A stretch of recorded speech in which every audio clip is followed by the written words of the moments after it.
Lucent को हम लोग शुरू किए है ना भाई साहब। लूसेंट में हम लोग पढ़े थे प्रागैतिहासिक काल।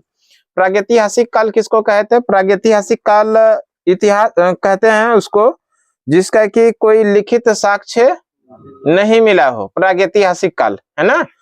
और हम लोग पढ़े थे ऐतिहासिक काल, सॉरी वो आद्य ऐतिहासिक काल। आद्य ऐतिहासिक काल कहे थे लिखा हुआ तो मिला था लेकिन उसको पढ़ा नहीं जा सकता था, यानी कि पढ़ने योग्य वो नहीं था, तो उसको हम लोग क्या बोले थे? आद्य ऐतिहासिक काल। और हम लोग जो पढ़े थे इतिहास, इतिहास में हम लोग जो पढ़े जिसमें लिखा हुआ भी मिला और जिसको पढ़ा भी जा सकता है उसी को तो इतिहास कहे।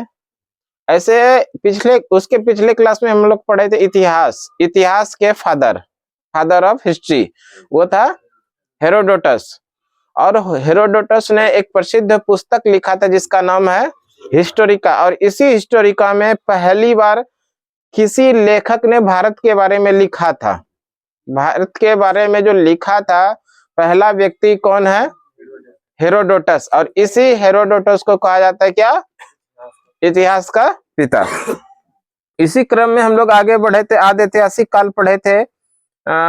उसके बाद जो पढ़े थे पूरा पाषाण काल, पाषाण काल, नव पाषाण काल, ये सारा चीजों को पढ़ लिए थे। पूरा पाषाण काल में हम लोगों को जो याद रखने योग्य चीज है, जरूरी का चीज है, वो है आग, है ना। आग का आविष्कार तो ऐसा ही माना जाता है पूरा पाषाण काल में हुआ था। और उसके बाद मनुष्य ने सर्वप्रथम अगर किसी धातु को प्रयोग में लाया था तो वो था तांबा। और औजार में अगर किसी चीजों का प्रयोग में लाया था वो था कुल्हाड़ी। और इसके बाद यही ना। और औजार में किसको सबसे पहले किस औजार का प्रयोग किया था? तो वो था कुल्हाड़ी। कृषि का आविष्कार लगभग 8000 वर्ष पूर्व नव पाषाण काल में प्रागैतिहासिक अन्य उत्पादक स्तर मेहरगढ़। देखो उसमें प्रश्न में हम आप लोगों को बताए थे, अगर कृषि के बारे में बोला जाए तो कृषि का आविष्कार नव पाषाण काल में हुआ था। और इसका जो साक्ष्य मिला, एविडेंस मिला है मेहरगढ़ से, है ना। कृषि के बारे में जानकारी मिला था हम लोगों को मेहरगढ़ से। और चावल के दाने का साक्ष्य मिला था वो कोल्डिवा से। इधर उधर ट्रैक से मत अब भटकाइए, ट्रेन ठीक लाइन पे जा रही है। सिग्नल कहीं और कर दीजिएगा तो ट्रेन कहीं और चली जाएगी तो पता लगेगा कि हो गया एक्सीडेंट। और जब एक्सीडेंट हो जाएगी तो समझ जाइए आप अपने नौकरी से हाथ धो बैठिएगा। इसीलिए जो जहां है वहीं रहने दीजिए। अपने मर्जी से ट्रेन को आप दूसरे ट्रैक पे मत ले जाइए, और ना ही कोशिश कीजिए, ना तो किसी को सलाह दीजिए। अभी हम लोग पिछले ही क्लास में पढ़े थे कृषि का जो जानकारी मिला था, कृषि होने का, है ना, खेती करने का, वो मिला था मेहरगढ़ से। जबकि चावल के दाने के साक्ष्य मिले थे कोल्डिवा। कृषि के लिए अपनाई गई पहला जो अनाज था वो क्या था? कृषि के लिए गेहूं और जौ था। लेकिन मनुष्य ने सबसे पहले जिस अनाज का प्रयोग किया था वो चावल था। दोनों अलग अलग प्रश्न था भाई साहब। हो सकता है मे भी कि आप कभी गलती से रिवीजन नहीं किए हो तो वो अलग बात है ना। कृषि का प्रथम उदाहरण मेहरगढ़ से मिला था, कोल्डिवा से उत्तर प्रदेश में जो चावल के प्राचीनतम साक्ष्य मिले थे। अभी तो बताए।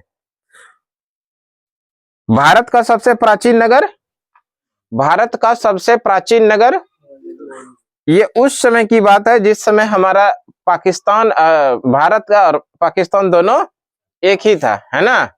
तो उस समय ये था कि भारत का सबसे प्राचीन नगर मोहनजोदड़ो। मोहनजोदड़ो जो, ये मोहनजोदड़ो जो शब्द है ना भाई साहब, ये मोहनजोदड़ो शब्द एक सिंधी भाषा का शब्द है। किसका है? सिंधी भाषा का शब्द है। और ये मोहनजोदड़ो को सिंधी भाषा में ही कहते हैं मृतकों का टीला। भारत में मनुष्य संबंधी सबसे पहला प्रमाण नर्मदा घाटी से मिला था। मनुष्य के बारे में सबसे पहला प्रमाण कहां से मिला था?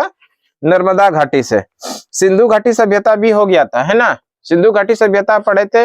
एक बढ़िया प्रश्न वहां पर हुआ था कि सिंधु घाटी सभ्यता का जो टाइम पीरियड है 2500 से 1700, कभी 1750 भी पढ़ते हैं, है ना, बीसी, ईसा पूर्व यानी ईस्वी पूर्व।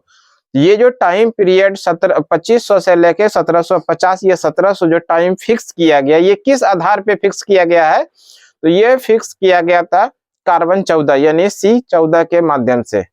यानी C14 है क्या, इसके बारे में भी थोड़ा सा समझ लीजिए, आप लोग वैसे जानते होंगे। C14 कार्बन 14 ये है तिथि निर्धारण करने की वैज्ञानिक पद्धति, जिसकी खोज VS लीबीदेव ने, अमेरिका के एक बहुत बड़े वैज्ञानिक है, इसी ने 1946 में तिथि निर्धारण करने की वैज्ञानिक पद्धति को खोजा, जिसका नाम है C14 यानी कार्बन 14, है ना। इसी के आधार पर सिंधु घाटी सभ्यता का टाइम पीरियड जो है वो 2500 से लेके 1700 BC यानी ईसा पूर्व में रखा गया है ना। एक सवाल यहाँ पर बनता है, हड़प्पा सभ्यता तो ये समझ रहे हैं, लेकिन इसी का नाम सिंधु घाटी सभ्यता क्यों पड़ा? सिंधु घाटी सभ्यता नाम इसलिए पड़ा, सबसे पहले तो ये समझ लीजिए कि हड़प्पा सभ्यता का लगभग 350 स्थल खोजे जा चुके हैं। कितना? 350। और उस 350 यानी 350 स्थलों में से मैक्सिमम जो स्थल है वो सिंधु नदी के किनारे ही स्थित मिला है ना। मैक्सिमम स्थल कहां पर मिला है? सिंधु नदी के किनारे। इसलिए इसको जो है, इस सभ्यता को यानी सिंधु घाटी हड़प्पा सभ्यता को सिंधु घाटी सभ्यता नाम भी दिया गया। इसलिए आप हड़प्पा सभ्यता कहिए या सिंधु घाटी सभ्यता कहिए, दोनों एक ही बात है। क्लियर? सिंधु घाटी सभ्यता एक प्रकार की ना शहरी सभ्यता है। शहरी सभ्यता बोलो या नगरीय सभ्यता बोलो, एक ही बात है। क्लियर? सिंधु घाटी सभ्यता किस प्रकार की सभ्यता है? नगरीय। और सिंधु घाटी सभ्यता को आद्य ऐतिहासिक काल के अंदर रखा गया है। किसके अंदर रखा गया है? आद्य ऐतिहासिक काल। ये आद्य ऐतिहासिक काल उसी काल को कहते हैं या उस काल को कहते हैं जिस काल की लिखित जानकारी तो मिला लेकिन उसको पढ़ा नहीं जा सकता, उस काल को क्या कहते हैं? आद्य ऐतिहासिक काल। सिंधु घाटी सभ्यता का या ये हड़प्पा सभ्यता का जो खोज का सबसे पहले बार श्रेय जाता है, यानी कि खोज निकाला है, वो 1921 में दयाराम सहनी के द्वारा, है ना भाई साहब।